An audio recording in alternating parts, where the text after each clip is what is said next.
ధ్యానం కొరకు 91వ కీర్తన 15వ చరణంలో రాయబడిన మొదటి వాక్యాన్ని చదువుకుందాం. అతడు నాకు మొర్రపెట్టగా నేను అతనికి ఉత్తరం ఇచ్చెదను.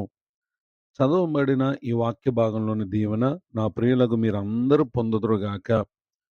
మానవ జీవితంలో మనం ఎదుర్కొనేటటువంటి అనేక పరిస్థితులు, వాటిని ఎవరికి తెలియచేస్తే మనకు సమాధానం దొరుకుతుందో, పరిష్కారం దొరుకుతుందో, ఇబ్బంది తొలగిపోతుందో తెలియని స్థితిగతుల్లో ఈ దినం ప్రభు మనతో మాట్లాడుతున్నారు.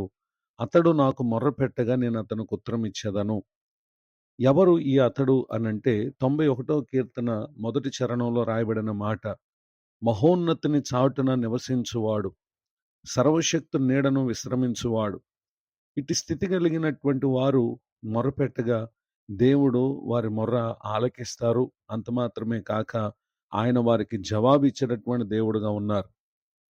ఈ దినాన అనేక మంది దేవునికి ఇవ్వాల్సినటువంటి స్థానాన్ని ఇవ్వకుండా తమ ధనమే తమకు సర్వమని, తమ బంధుమిత్రులు, రక్త సంబంధికులు, స్నేహితులే దేవుని కంటే గొప్పవారని దేవునికి ఎంతమాత్రం కూడా ప్రాధాన్యత ఇవ్వక అట్టివారు వారి వారి చాటున ఈ భూమి మీద నివాసం చేయటం చాలా విచారకరం. అందుకనే ప్రభువారు అంటున్నారు 118వ కీర్తన 8, 9 చరణాల్లో, మనుషులను నమ్ముకొనుట కంటే యెహోవాను ఆశ్రయించుట మేలు, రాజులను నమ్ముకొనుట కంటే యెహోవాను ఆశ్రయించుట మేలు అని చెప్పి ఇక్కడ తెలియచేయటం మనం గమనించగలం. మనుషులు అంటే ఇందులో మన రక్త సంబంధికులు ఉంటారు, స్నేహితులు ఉంటారు, బంధువులు ఉంటారు, బలవంతులు ఉంటారు, ధనవంతులు ఉంటారు, అనేక రకాల స్థితిగతుల్లో ఉన్నటువంటి వారు ఉంటారు. అయితే వాక్యం చెప్తున్నటువంటి మాట, మీ కష్ట స్థితిలో వారెవరు కూడా మీకు సహాయం చేయలేరని.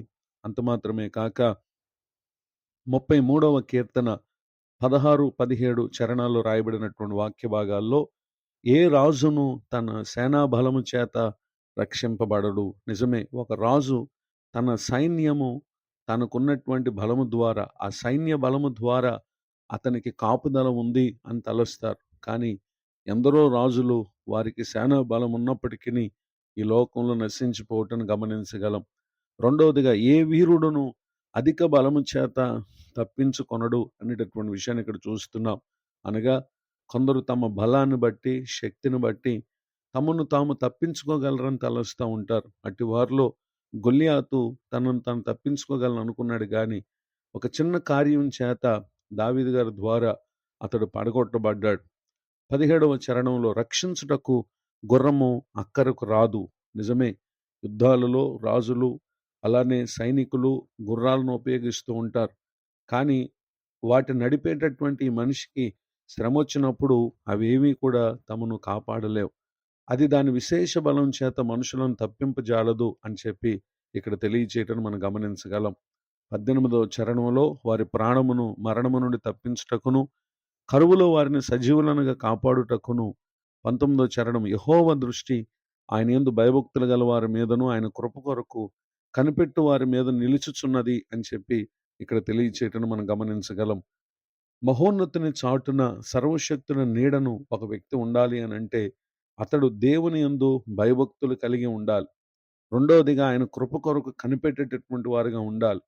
ఎవరైతే ఈ విధమైనటువంటి స్థితిగతుల్లో అనుక్షణం ఉంటారో నిశ్చయముగా వారు మొర్రపెట్టగా దేవుడు వారికి ఉత్తరం ఇస్తాడు. ఈ మాటలు వింటున్న నా ప్రియులకు మీరు పాపములోను, ఇహలోక ఆశల్లోనూ, శరీర ఆశల్లోనూ ఉండి దేవునికి మొరపెడితే మనము జవాబును పొందలేం.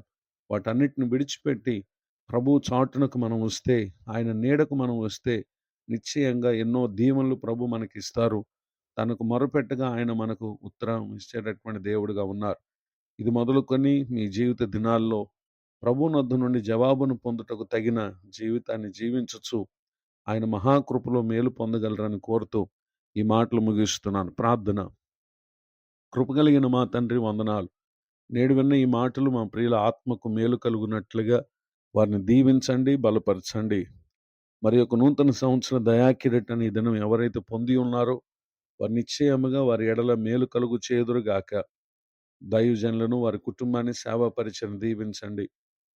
అనాథలను, విధురాండ్రను, దిక్కులేని వారిని, వృద్ధాప్యముందున్న వారిని దర్శించండి. వారు కలిగి ఉన్న ప్రతి వేదన, బాధ నుండి విడిపించండి. నేటి తన దీవెనలు సమస్త విషయాలు మా ప్రియులకు అనుగ్రహించి మేలు కలుగు చేయమని యేసుక్రీస్తు నామములో ప్రార్థిస్తున్నాను తండ్రి. ఆమేన్. తండ్రి